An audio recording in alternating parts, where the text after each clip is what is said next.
संदेश झूठ से हटके। नमस्कार। संदेश हिंदी न्यूज चैनल में मैं हरिशंकर जोशी आपका हार्दिक स्वागत करता हूं, हार्दिक अभिनंदन करता हूं। आज हम चर्चा करेंगे विजय दिवस की और सेना के मुख्यालय से उतारी गई उस तस्वीर की जिसमें पाकिस्तान को ऐतिहासिक हार का सामना करना पड़ा था और 1 लाख सैनिकों ने, पाकिस्तानी सैनिकों ने भारतीय जवानों के सामने, भारतीय सेना के सामने घुटने टेक दिए थे। इतना बड़ा समर्पण शायद ही दुनिया में कहीं अन्यत्र हुआ हो। विजय दिवस के दिन सेना के मुख्यालय से पाकिस्तान पर जीत वाली तस्वीर हटाई गई। इस ऐतिहासिक तस्वीर में पाकिस्तानी सेना भारतीय सेना के सामने आत्मसमर्पण कर रही है। इसे विजय दिवस के आसपास हटाना क्या दर्शाता है? इंदिरा गांधी उस समय प्रधानमंत्री थी। आयरन लेडी कहा जाता है उसी युद्ध के बाद, बांग्लादेश को मुक्त कराने के बाद, बांग्लादेश को स्वतंत्रता दिलाने के बाद इस मुद्दे को राज्यसभा में खड़गे और लोकसभा में प्रियंका ने उठाया और वो सेना के अपमान पर गरजे। कांग्रेस ने बांग्लादेश में हिंदुओं पर हो रहे अत्याचार का मुद्दा उठाते हुए सरकार को कटघरे में खड़ा किया। क्या विरासत को नकारने और परंपरा को तोड़ने वाली बीजेपी अब इस हद तक आ गई है कि उसे एक तस्वीर भी पसंद नहीं है क्योंकि वो उस समय प्रधानमंत्री इंदिरा गांधी थी? क्या सेना के मुख्यालय से विजय दिवस की तस्वीर हटाकर इतिहास को छिपा सकती है बीजेपी? तस्वीर हटाने पर बीजेपी ने क्या कहा है, उनका भी बयान आ गया है। आज हम चर्चा इसी पर करेंगे और देखिए हमारे साथ में खास 2 वरिष्ठ अग्रज मेरे मौजूद हैं। मेरे साथ में आप देख सकते हैं कि रामशरण जोशी जी हैं, चिरपरिचित हैं बांग्लादेश। खास बात मैं आपको एक और बता दूं कि 1971 में बांग्लादेश युद्ध को कवर करने के लिए रामशरण जोशी बांग्लादेश गए हुए थे। तो बांग्लादेश की जो आजादी है, जो पाकिस्तान से छुटकारा मिला, उसके ये चश्मदीद गवाह हैं। तो मेरे साथ में पीयूष पंत जी मौजूद हैं, वरिष्ठ पत्रकार हैं, मेरे अग्रज हैं, मित्र हैं। मैं आपका हार्दिक स्वागत करता हूं, हार्दिक अभिनंदन करता हूं। शुक्रिया शुक्रिया जी सर, मैं सबसे पहले आपके पास आता हूं जोशी सर। सर देखिए, आप ढाका में थे, समर्पण हुआ वहां, पाकिस्तान की सेना को मुंह की खानी पड़ी। ऐतिहासिक तस्वीर थी, 1 लाख सैनिकों का एक साथ आत्मसमर्पण। दुनिया में इसकी किसी ने कल्पना भी नहीं की होगी। और आपको आज वो जब तस्वीर उतारी गई तो दिल पर हाथ रखकर बताइए कि आपको कैसा लगा? देखिए हरिशंकर जी, मेरे पास 2 दिन पहले एक वीडियो वायरल हुआ और उसमें वो इंग्लिश में था और उसमें बताया गया था कि किस तरह से आर्मी चीफ के लाउंज से एक पेंटिंग, पहले पेंटिंग थी, वो पेंटिंग की किस तरह वो आत्मसमर्पण कर रहे हैं, करीब करीब 1 लाख के आसपास। और बड़ी जबरदस्त पेंटिंग थी और उसके चित्र भी था और उसको वहां से हटा दिया गया और उसकी जगह दूसरा कुछ लगा दिया गया। मैं इसे देख करके चौंक गया और मुझे थोड़ा सा भावनात्मक आघात भी लगा। देखिए, आज इस समय 53 साल हुए हैं बांग्लादेश को आजाद हुए। 2021 में 50 साल हुए थे, आते 22, 23, 24, 53 साल हुए और विजय दिवस है। पहले तो मैं ये बताना चाहूंगा कि भावनात्मक क्यों, मतलब मुझे भावना को ठेस इसलिए लगी कि मैं ये तो नहीं कहूँगा कि जैसा कि आपने कहा योगदान दिया, लेकिन मैं तो एक युद्ध संवाददाता के रूप में मैं अप्रैल से लेकर के और जनवरी 1972 तक उसी एरिया में रहा और ढाका को आजाद कराने के बाद ही मैं 11 या 12 जनवरी को ढाका से लौटा। तो जाहिर है कि मैंने वो बांग्लादेश मुक्ति वाहिनी, इसके अलावा भारत के सैनिकों का वो शौर्य, वो बलिदान, सब कुछ देखा। और आश्चर्य की बात बताऊं, मुझे आज भी याद है कि क्योंकि मैं तो अगरतला में था और अखौरा बॉर्डर बिल्कुल पास ही था, मुश्किल से 1-1.5 किलोमीटर, और एमएलए रेस्ट हाउस में मैं रुका हुआ था और भी जर्नलिस्ट रुके हुए थे। लेकिन जो शेख हसीना के जो बड़े भाई थे, 2-3 बार वो भी मेरे कमरे में आकर के रुके, क्योंकि रात को संघर्ष चल रहा था और बगैर भारत की सेना के सहयोग के बिना तो संभव ही नहीं हो सकता था। तो वहां से बांग्लादेश मुक्ति वाहिनी के जो सैनिक थे जो लड़ रहे थे, वो आकर के कभी कभी हमारे यहाँ रुकते थे और खासतौर से वो रुके और उन्होंने बताया कि किस तरह से बंगाली महिलाओं के साथ जो पाकिस्तानी आर्मी ने क्या क्या अत्याचार की, वो हम सभी जानते हैं। लेकिन और मैं इसके बाद ये भी जनवरी में जब मैं लौटा तो जाहिर है कि भारत बांग्लादेश आजाद हुआ और मैंने अपनी आंखों से एक राष्ट्र को जन्म लेते देखा। हालांकि मैंने अपने जीवन काल में 2 राष्ट्रों को जन्म लेते देखा, एक बांग्लादेश और दूसरा नामीबिया। नामीबिया भी जब आजाद हो रहा था साउथ अफ्रीका से, तो मैं उस सभी में वहां मौजूद था संयोग से। लेकिन इससे ज्यादा क्योंकि 6-7 महीने लगातार मैंने 2 बार, मैं एक बार तो मैं जयपुर में मेरी बिल्कुल क्रॉस फायर में मैं फंस गया था और मैं ये सब लिख चुका हूँ, अखबारों में भी आ चुका है। मैं अपने वो मरते बचा। उससे पहले अगरतला में मरते बचा कि बिल्कुल एक पेड़ की ओट में आकर के मैंने अपने आप को बचाया। तो ये सब देख करके मुझे ये लगा कि एक जो भारतीय सेना का जो गौरवान्वित क्षण थे, गौरव के क्षण थे, उसको आप इस तरह से राजनीति का शिकार बना रहे हैं। और एक जबरदस्त एक फोटो जो कि क्योंकि भारतीय सेना किसी की है नहीं, किसी पार्टी की नहीं है, वो भारत की है। और ऐसी सेना को ये जो बड़ा ऐतिहासिक क्षण थे, और ये सच है कि 1 लाख आर्मी ने आत्मसमर्पण किया। यानी उस समय पाकिस्तान के जो सेनापति थे वहां के जनरल नियाजी और हमारे अरोड़ा थे, उनके सामने किया और सिग्नेचर किए। पहले तो वो नहीं कर रहे थे, उन्होंने कहा कि नहीं हो तो आप कुछ 1 घंटा हम आपको देते हैं, नहीं तो फिर हम जो चाहे करेंगे। तो वो घबरा गए थे और इसके बाद फिर आखिर में करना पड़ा। ऐसे क्षणों को आप मिटा देना चाहते हैं? क्या ये संभव है? क्या आप सोचिए कि उन ऐतिहासिक क्षणों को सेना मुख्यालय से हटाना, आर्मी चीफ के लाउंज से हटाना, इसका सेना पर क्या असर पड़ेगा, सैनिकों पर क्या असर पड़ेगा? यानी देखिए, सेना ने 1965 में भी लड़ाई लड़ी, 1962 में भी लड़ाई लड़ी। 1962 में तो खैर हमें थोड़ा सा हार हुई, लेकिन 1965 में हम जीते। उसके बाद फिर अटल जी के जमाने में एक कारगिल का युद्ध हुआ, उसको भी हम लोगों ने जीता। ये किसी भी देश की सेना के लिए एक गौरव के क्षण होते हैं, ऐतिहासिक क्षण होते हैं। आप उसको मिटा देना चाहते हैं। तो एक युद्ध संवाददाता के रूप में ठीक है, मैंने एक प्रोफेशनल अपना कर्म था वो निभाया, लेकिन वो मैंने यातनाएं देखी, महिलाओं को जयपुर और खुल्ला में जो अत्याचार देखे, शवों की जो लंबी कतारें और कब्र देखी, और उनकी जो सेना के जो पाकिस्तानी आर्मी के जो यातनाओं की जो कथाएं मैंने सुनी।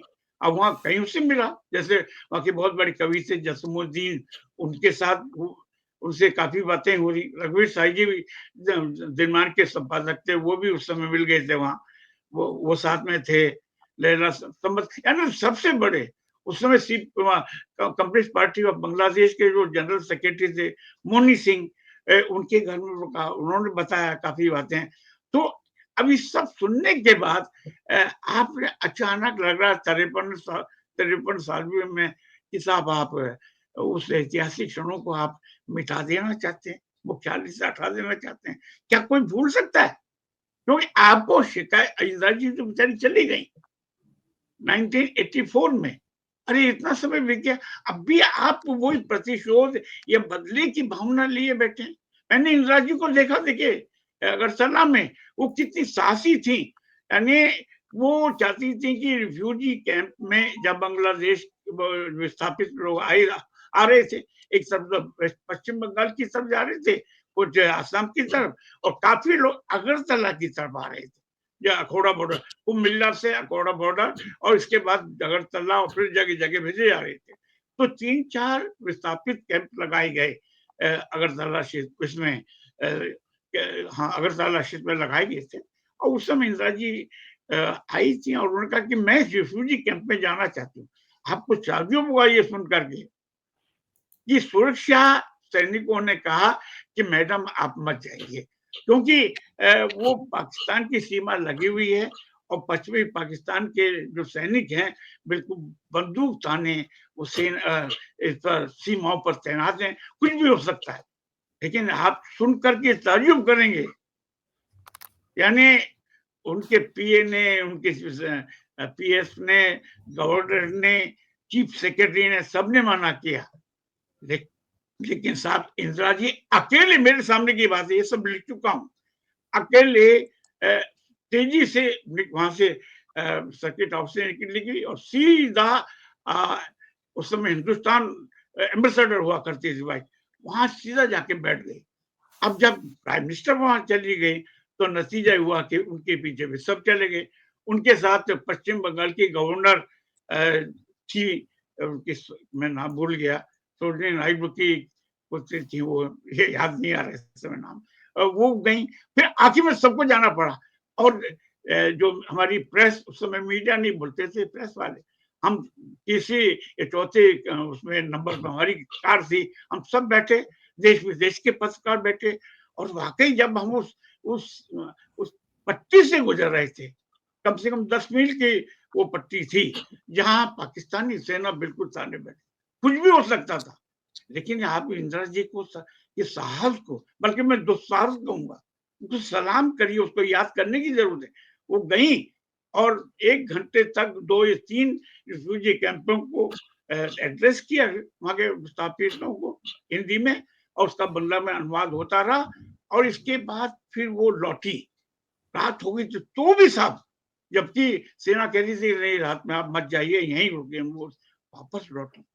अब ऐसे क्षणों को, ऐसे आयरन, जैसा कि आपने कहा आयरन लेडी, वो आप हटा देना चाहती है ढंग से। ये बड़ी ओछी और घटिया किस्म की राजनीति है। ठीक है, राजनीतिक मतभेद लोकतंत्र में होते हैं, होने भी चाहिए, जीवंत मतभेद होने चाहिए, सकारात्मक मतभेद होने चाहिए, लेकिन सेना के पराक्रम को तो कम से कम मान्यता दें उनको। तो अब क्योंकि संघ और भाजपा हमेशा कहती है सेना को कब बड़ा गौरवगान करती है, से बल्कि उनके ऊपर आरोप लगता है कि सब ये जिंगोइज्म, सैन्यवाद चलाते हैं।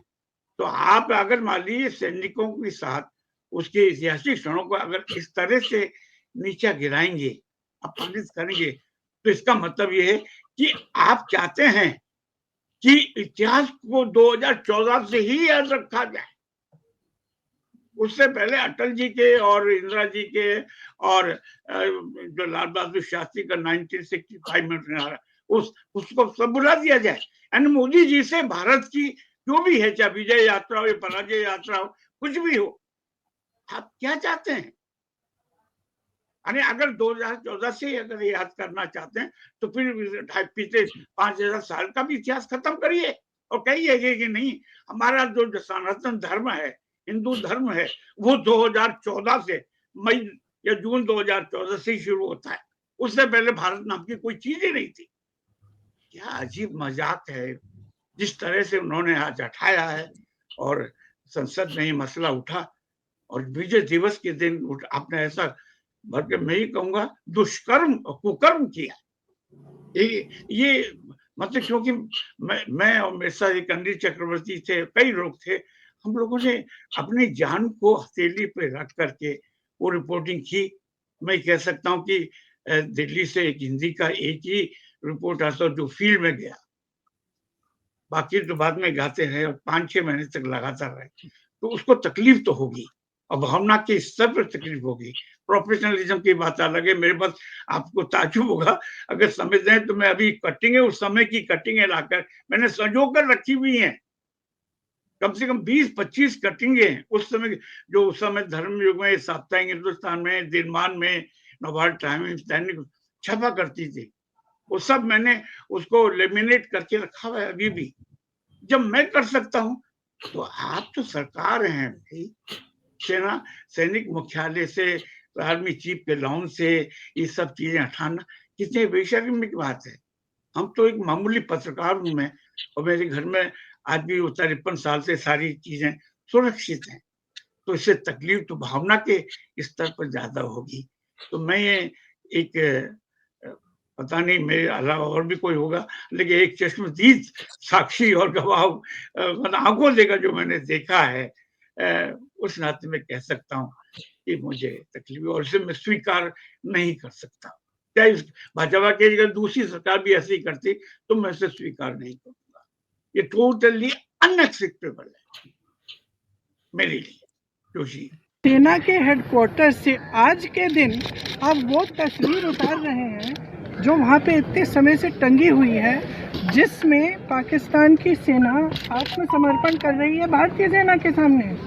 और वहाँ उस तस्वीर में field marshal Manekshaw, general Arora, brigadier K S. Chandrapur ji हैं, उनका अपमान आज, मतलब अब ये सब चीज़ें देखिए, बार बार हम कहते हैं ये देश का मुद्दा है, देश की के गर्व की बात है, तो इसमें आप राजनीति क्यों कर रहे हैं? इतिहास क्यों? और हमारी मांग है कि वो तस्वीर वापस टांगी जाए। तो क्यों मतलब ऐसा हुआ कि विजय दिवस को बिल्कुल भुला दिया गया? क्या ये बिल्कुल बर्दाश्त नहीं कर पा रहे हैं कहीं पर भी नेहरू का, इंदिरा का नाम या उनकी स्मृति बाकी बचे? देश भर में उसको वो दफन कर देना चाहते हैं? क्या इससे मतलब किसी व्यक्ति की शख्सियत खत्म हो जाएगी? इतिहास से क्या मिटाया जा सकता है किसी के योगदान को या उसके नकारापन को? जी देखिए हरि जोशी भाई, ये नादान है अगर ये सोचते हैं ऐसा है, क्योंकि इनकी सोच बहुत छोटी है। देखिए, जो अचीवमेंट है, जो रक्षा बलों का अचीवमेंट है और जो देश का अचीवमेंट है, वो किसी जो है, आप वो जो है कि पार्टी के खाते में या उसके एक ब्रैकेट में नहीं रख सकते कभी भी कि ये उनके सरकार के दौरान हुआ, ये हमारी सरकार के दौरान हुआ। करगिल हमारे सरकार के दौरान में हुआ तो वो हमारी उपलब्धि है। अगर जो है 1971 का बांग्लादेश लिबरेशन वॉर भारत की सेना के नेतृत्व में सरेंडर किया पाकिस्तानी सेना ने, तो वो जो है कि वो एक भारतीय सेना का अचीवमेंट है, इस देश का, भारत का अचीवमेंट है, जिसने वहां पे लोगों को लिबरेट कराया और पाकिस्तान के अत्याचार से वहां के जो यहया खान जिस निरंकुश जो शासक थे, जिस तरह से वो जो एट्रोसिटीज लगाए हुए थे वो ईस्ट पाकिस्तानी के ऊपर, बांग्लादेशियों के ऊपर, वो उससे निजात दिलाया उन्होंने। तो मुझे लगता है कि इसमें भारतीय सेना के एक शौर्य की एक प्रतीक के रूप में ये तस्वीर या पेंटिंग जो भी थी वो थी, और वो हमेशा बनी रहेगी, क्योंकि ये सेना का शौर्य है जिसकी कहानी कहती रही है, देश के गौरव की कहानी कहती रही है। इसको आप अगर राजनीतिक खांचे में बांटेंगे तो मुझे लगता है इससे छोटी, मतलब घटिया शायद कोई कहे, इसमें ऑब्जेक्शन ले, लेकिन छोटी सोच जो है मुझे जो है इससे ज्यादा दिखाई नहीं देती है। इस तरह से आप जो है देखिए, और दूसरी बात, एक हमारे जो दर्शक ने कहा कि साहब इसकी जगह वो जो है कि जो सर्जिकल स्ट्राइक की तस्वीर लगाना चाहते हैं, वो लगाए तो भी गनीमत है, लेकिन वहां लगाई क्या गई? कोई एक धार्मिक कुछ से जुड़ी हुई कोई चीज, तस्वीर वहां पे उसकी जगह रिप्लेस की गई है। तो ये और भी देखिए बड़ी सोचने की बात है और खतरनाक बात है कि आप जो है कि आर्मी को भी एक धार्मिक जो है प्रतीकों के तहत धार्मिक पूरे वातावरण में रंग देना चाहते हैं पूरी तरीके से, और इस देश को जो है एक आप पूरे के एक हिंदू राष्ट्र बनाने में तरह, तो वहां पे आप सेना को भी उस दबाव में ले रहे हैं। तो अगर आप किसी धार्मिक प्रतीक की तस्वीर लगाते हैं वहाँ, तो मुझे लगता है हाईली ऑब्जेक्शनेबल है, क्योंकि वो कभी भी सेना के मुख्यालय में लगनी नहीं चाहिए धर्म विशेष की कोई भी तस्वीर, क्योंकि हमारी सेनाएँ, हमारी जुडिशरी, जितने भी डेमोक्रेटिक इंस्टीट्यूशंस हैं, वो सारे जो है धर्म विशेष, जाति विशेष से ऊपर हैं। वो सबके लिए हैं, सभी धर्म और संप्रदायों के लिए एक से हैं। तो मुझे लगता है ये गंभीर सवाल है। सेना मुख्यालय से पाकिस्तान पर जो जीत वाली तस्वीर है उस पर बीजेपी की तरफ से सफाई आ गई है। सेना की तरफ से अभी कोई इस पर प्रतिक्रिया नहीं आई है उनके पीआर सेक्शन से या कहीं से, लेकिन मनोज तिवारी ने, जो कि बीजेपी के सांसद हैं, उन्होंने कहा है सेना भवन में मरम्मत का काम चल रहा है। ध्यान दीजिएगा सर, मरम्मत का काम चल रहा है, इसलिए फोटो हटाई गई है। उन्होंने मतलब कहा कि कांग्रेस तो हर चीज में राजनीति करती है। आप बताइए कि अगर मरम्मत का काम चल रहा है तो वहां धार्मिक तस्वीर कैसे लगाई गई, जैसा आप बता रहे हैं? ये एक बड़ी बात है। और दूसरा, कभी भी कहीं भी मरम्मत का काम होता है तो ओकेजन देखे जाते हैं। विजय दिवस के पहले उसके आसपास उस तस्वीर को हटाना जो दर्शाता है, उसमें आप मनोज तिवारी जो सांसद हैं उनकी सफाई को किस तरह से देखते हैं? देखिए, ये बिल्कुल एक जब घिर जाती है जो भारतीय जनता पार्टी, वो कोई ना कोई एक्सक्यूज लेके आती है जो कि बहुत कन्विंसिंग नहीं होता है। ये आपने खुद भी कहा और साफ लगता है, जो फोटो मीडिया में मैंने देखी है कि जो फोटो रिप्लेस की गई है, वो दीवार जो है वो धार्मिक एक, ये उसमें कहा भी गया था कि एक धार्मिक प्रतीक की जो फोटो है उसको रिप्लेस कर दिया गया है उस फोटो की जगह। और वो दीवार एकदम अच्छी खासी साफ दीवार दिख रही थी, कहीं भी रिपेयरिंग जैसा कोई भी उसमें ट्रेसेस नहीं दिखाई दे रहे थे कि वहां रिपेयर का काम चल रहा हो। अगर रिपेयर का होगा भी तो आप फोटो बदलेंगे नहीं। अब अगर ये फोटो फोटोशॉप कर दी गई हो और वो प्रचारित की गई हो तो मैं कह नहीं सकता, लेकिन जो मैंने आज देखा मीडिया में वो, और जो लिखा हुआ जो मिला वहां कि ये इसको रिप्लेस कर दिया गया है इस तरह की फोटो से। देखिए हरि भाई, आपने एक बात और कही कि वहां के किसी अधिकारी जो टॉप मोस्ट होगा, जिसके निर्देश का पालन होता होगा रक्षा जो भवन है, निश्चित रूप से उसी के आदेश होता है, लेकिन उसको आदेश मिला कहां से होगा, ये भी सोचने की बात है।